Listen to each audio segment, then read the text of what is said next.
What's going on, everybody? Kennybomb is in the building, and during the Kombat cast, Netherrealm Studios gave us a quick look at one of the skins we can expect to see added to Mortal Kombat 1 during the next season. That skin was Kitana from Mortal Kombat 2. Now, previously, we've seen these skins drop in packs. We got some from Ultimate Mortal Kombat 3, we got some from MortalKombatDeception, and we got some from MortalKombatDeadlyalliance. So could this be the season of the Mortal Kombat 2 skins? If so, which ones would you like to see added? Today, I'm going to give you the ones I want to see, and I want you to tell me the ones you want to see in the comment section. But first, don't forget to drop a like on this video and smash that subscribe button, especially if you don't want to miss any updates on Mortal Kombat 1. Now let's get into it.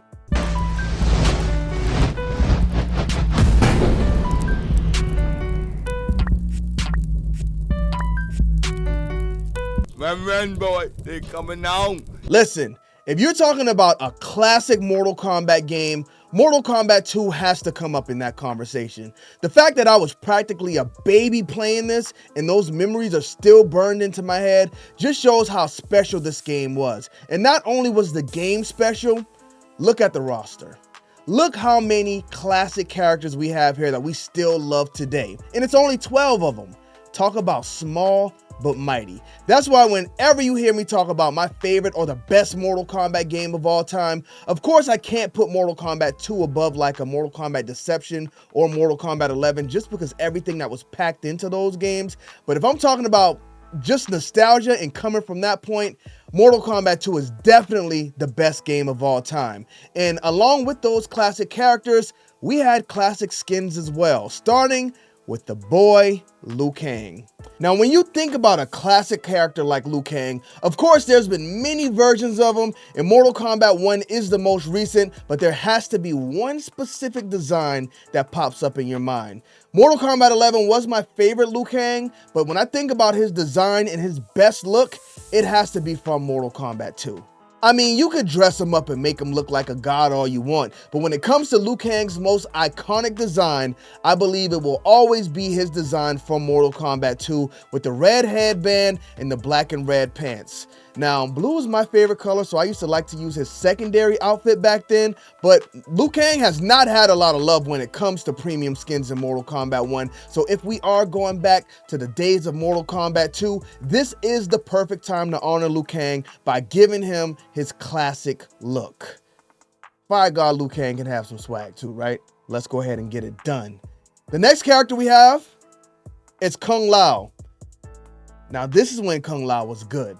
I don't like the goofy Kung Lao we get these days because back in the day, even though he just looks like a dude with a razor hat on, I actually, for whatever reason, I used to be scared of Kung Lao in Mortal Kombat 2 and Mortal Kombat 3 because he just seemed like some type of evil guy. I couldn't read back then, of course, so I didn't know what was going on with his character or the story. I just saw how dark and menacing he looked during his gameplay, and it looks scary. Even right here, he looks like a dark character who doesn't even want to show his face. So this is an iconic design as well. This is an iconic feel for Kung Lao, and I wouldn't mind getting back to it. We kind of got there in Mortal Kombat X. I did like Kung Lao in Mortal Kombat X, but I don't think he ever gave off those scary vibes again that he did in Mortal Kombat 2 or Mortal Kombat 3. So this is a nice way to relive it, at least make the character look kind of dark and grungy if he's going to be goofy like he is in Mortal Kombat 1.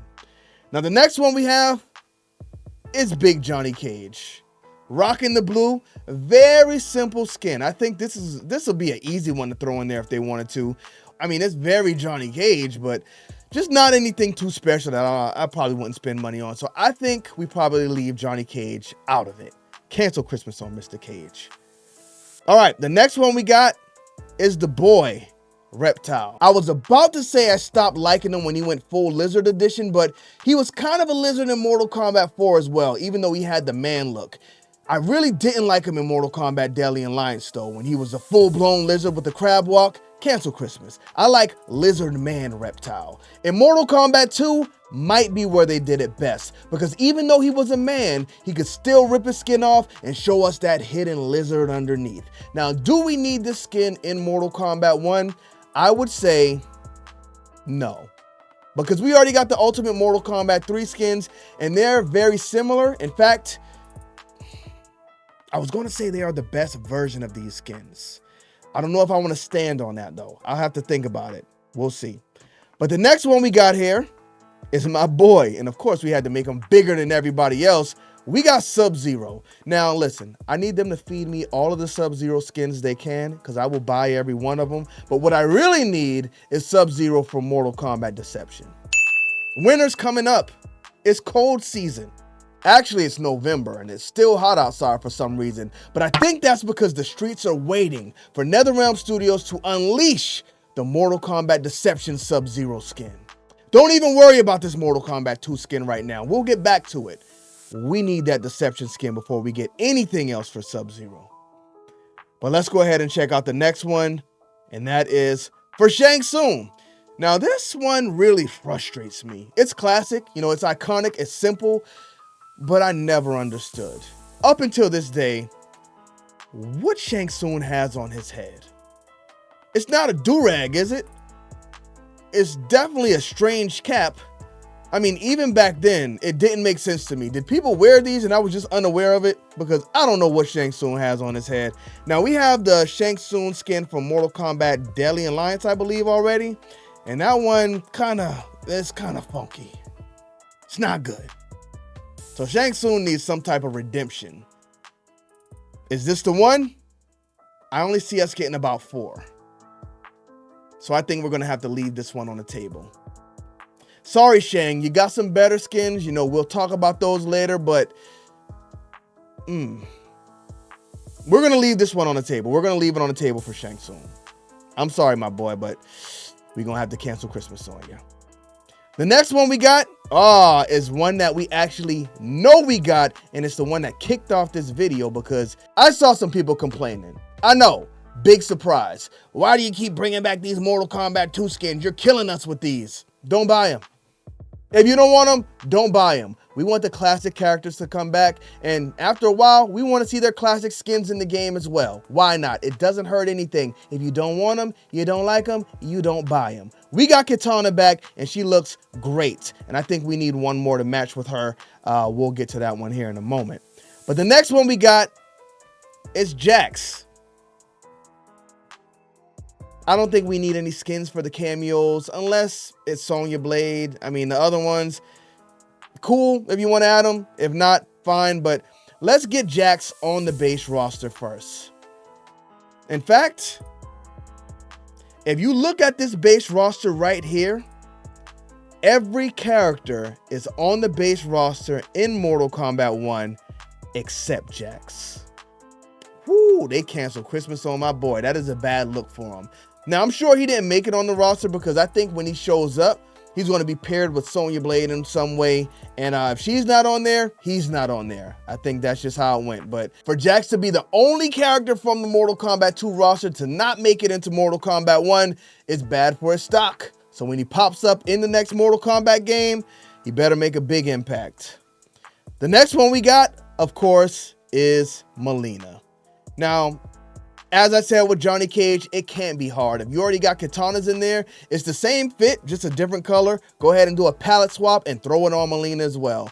Now, Mileena's got some pretty good skins in Mortal Kombat 1 also. So, you know what? Why not add to the collection? I'll definitely take it. All right, let's get Jax up out of here. And now, I think if there's one skin we need from Mortal Kombat 2, if I could pick one character to give it to, I think I'm giving it to Baraka. The guy's got some terrible skins in Mortal Kombat 1. For one, his base skin's fine, but everything other than that, garbage. Now this one, classic Baraka. Much like I said with Liu Kang, when you think about, well, no. When I think about Baraka, I think about Mortal Kombat Deception Baraka, but this one was still really good, and he looked really scary as well. I think the fact that the game didn't have the greatest graphics in the world because of where we were back then, it makes him look even scarier because it's just a big old smile with his scrunched up head. But this was scary Baraka, and I really want to see this one added. For all the Baraka players, show us some love and get his best skin in here. Again, Mortal Kombat Deception was fire though. All right, next up we got Scorpion. You know what? In fact, we already got these skins for Scorpion and Sub-Zero on the cameo roster. Kung Lao too. Cameo Kung Lao actually does have that mysterious feel to him as well. But yeah, let's leave those on the cameo roster except Kung Lao. I'll definitely accept that one if you want to put it up there or get it. No. If you're gonna do one, do Kung Lao from Mortal Kombat 3. That's the one you wanna go with. Don't put him as a cameo skin, put it as a main roster skin. And the last character we have here is Raiden. Listen, you can take any Raiden skin from any Mortal Kombat game and put it in Mortal Kombat 1 because it's gonna work. Talk about a character who knows how to put it on. Let's take a look at Raiden's drip in Mortal Kombat 2. He came through with a light blue overlay, threw on some white pants, and put some white boots on to match. You never do white on white, but Raiden pulled it off. He threw some black around the waist with that belt, threw some black around the wrist with the wristbands, and he seemingly put on a black ninja hood underneath his hat that nobody would put on, and he made it look good. Not to mention the yellow accents on the arm. Come on, y'all. Our old Raiden always put it on. Our young boy better figure it out. But there is one more character. And even though he wasn't on the roster, this is probably when he was at his best. Because even up until today, they just don't treat him right. But this was one of his best looks of all time, if not his best look of all time. So we have to include Shao Kahn. Not General Shao, Shao Kahn. He may rise in the future. I don't know. I think we'll definitely hear that name ring bells. Hopefully in the next Mortal Kombat game, even if he's not the big bad, hopefully, you know, he's back up to prominence and he's not getting whooped like he did in Mortal Kombat 1 and Mortal Kombat 11 and the rest of them. But if I had to pick 4 from this list to return in Mortal Kombat 1, I'm going Liu Kang. We already got Kitana.